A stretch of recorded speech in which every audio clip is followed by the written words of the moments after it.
Welcome back to Tech Visa. This is episode number 2, and we have some exciting updates off the back of last week's announcements.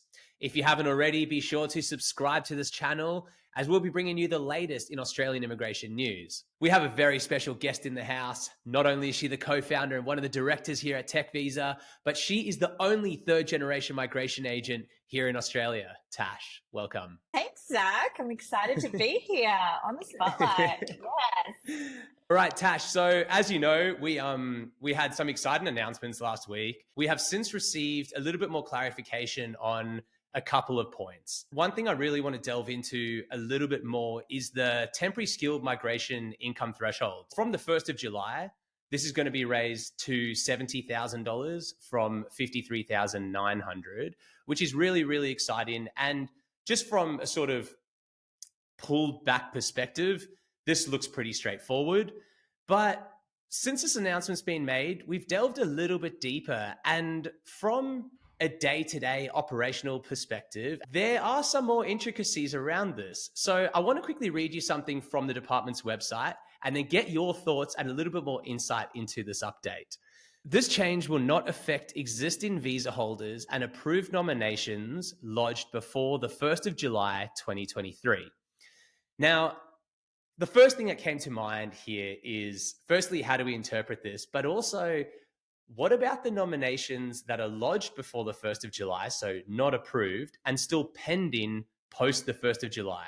What are your thoughts on this, and how do we approach this situation? Sure. I mean, that can always be the difficulty with immigration, is how exactly you interpret it. So, as you know, fortunately, we've got an incredible team who are able to come in and give their consensus. So on this one, our interpretation is that any applications that have been lodged, even if they haven't been approved, are not affected in terms of having to increase up to that $70,000 mark.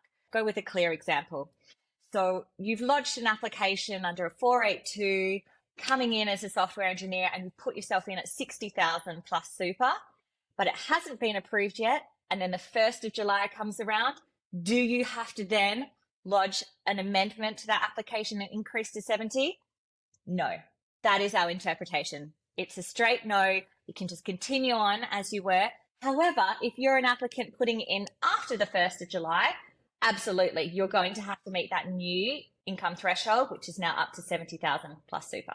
I've heard a bit of mixed back and forth online as well. So that's why it's really nice to get your clarification on this, because the other end of that doesn't really make sense, does it? So No. one take on this I have heard is possibly having to reissue employment contracts if the salaries weren't 70,000, but the nomination was lodged before the 1st of July and all this. And in my mind, that it just really doesn't seem I know. to make sense, And if right? you look at it from like a logical perspective, think of all the applications that are sitting there.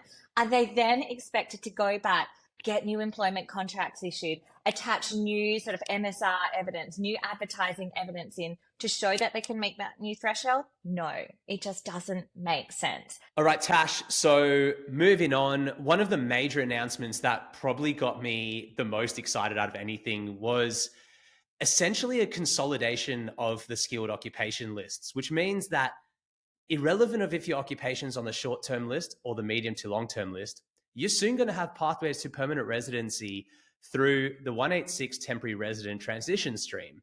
The current overarching eligibility criteria for a 482 visa holder to be eligible for permanent residency through the 186 temporary resident transition stream is that they need to hold a 482 visa for 3 years working for the same employer. We've just received an update that this is actually going to be reduced from 3 years to 2 years. This is huge. Tash, let me hear your thoughts.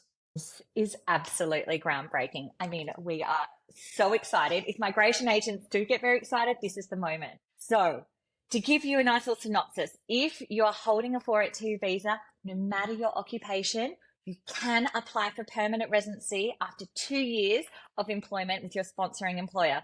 I mean, that's massive. You're already looking at a reduction from 3 years down to 2. No matter the list that you're sitting on, you've now got pathways to PR. So it's a really, really positive change. All right, Tash. So here at Tech Visa, I always feel like we challenge in the status quo. We have some really, really exciting things on the horizon You are spearheading most of our expansion into Singapore, throughout the APAC, working with a lot of the startups and scale ups, moving throughout there. And then you have a trip planned to the UK soon. We do. We are absolutely pumped. So if we just focus on what's happening in the next month, we've got two global missions coming up. So we're heading over to Amsterdam for Money 2020. And also we're going to be hitting London Tech Week. So we absolutely can't wait. There's 60 startups coming across with us. So we're getting right on in there and just sort of helping them either with expansion back into Australia or seeing how we can help facilitate their expansion into the UK. So it's going to be absolutely massive. We are buzzing. And if we're just looking at even in our own backyard, I mean, yourself and me, Zach, we are going to be heading to Finnies in a couple of weeks.